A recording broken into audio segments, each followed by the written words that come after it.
I have come to the conclusion that one useless man is called a disgrace, that two are called a law firm, and that three or more become a Congress. And by God, I have had this Congress. Sit down, John. Sit down, John. For God's sake, John. Sit down. Sit down, John. Sit down, John. For God's sake, John. Sit down. Someone ought to open up a window. It's 90 degrees. Have mercy, God, please. It's hot as hell in Philadelphia. Someone ought to open up a window.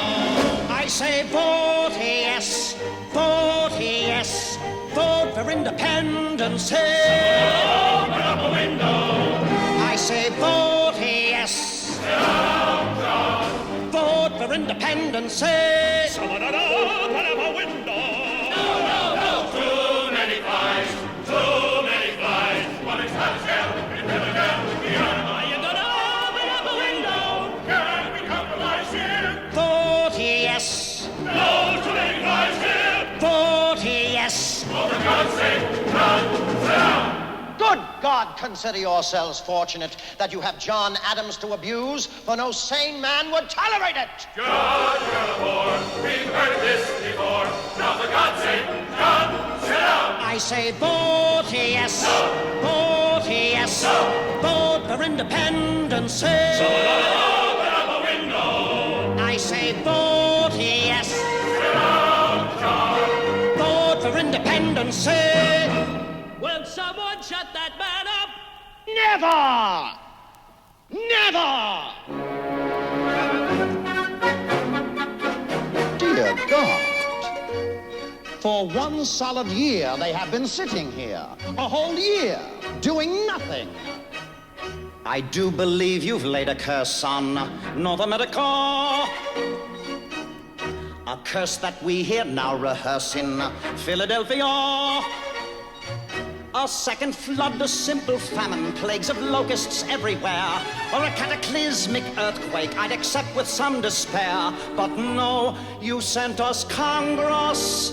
Good God, sir, was that fair? You see, we piddle, twiddle, and resolve. Not one damn thing do we solve. Piddle, twiddle, and resolve. Nothing's ever solved in foul, fetid, fuming, foggy, filthy Philadelphia. Someone ought to open up a window.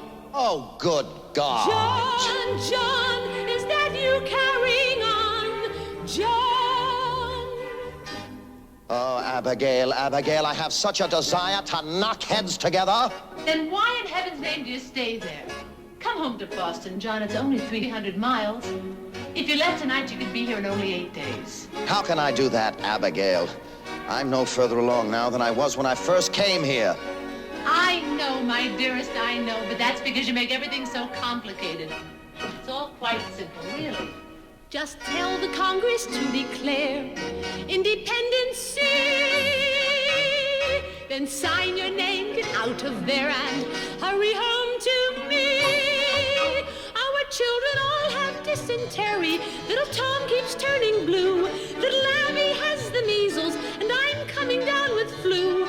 They say we may get smallpox. Madam, what else is new? Abigail, in my last letter, I wrote you that the king had collected 12,000 German mercenaries to send against us. I asked you to organize the ladies to make saltpeter for gunpowder. Now, have you done as I asked? No, John, I have not. Well, why have you not? Because you neglected to tell us how saltpeter is made. By treating sodium nitrate with potassium chloride, of course. Oh, yes, of course. Will it be done then?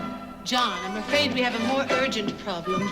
More urgent, madam? There's one thing every woman's missed in Massachusetts Bay. Don't smirk at me, you egotist pay.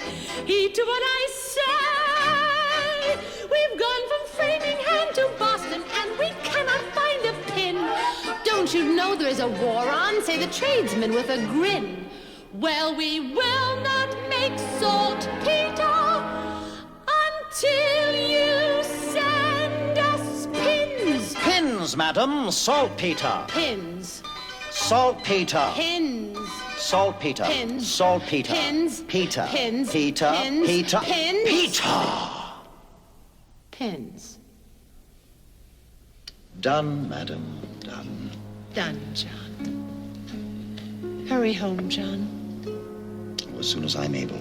Don't stop writing. It's all I have. Every day, my dearest friend.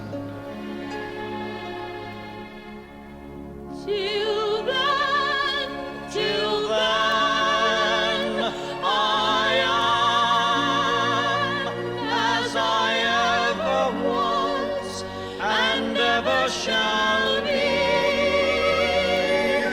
Yours, yours, yours, yours, yours, saltpeter, John.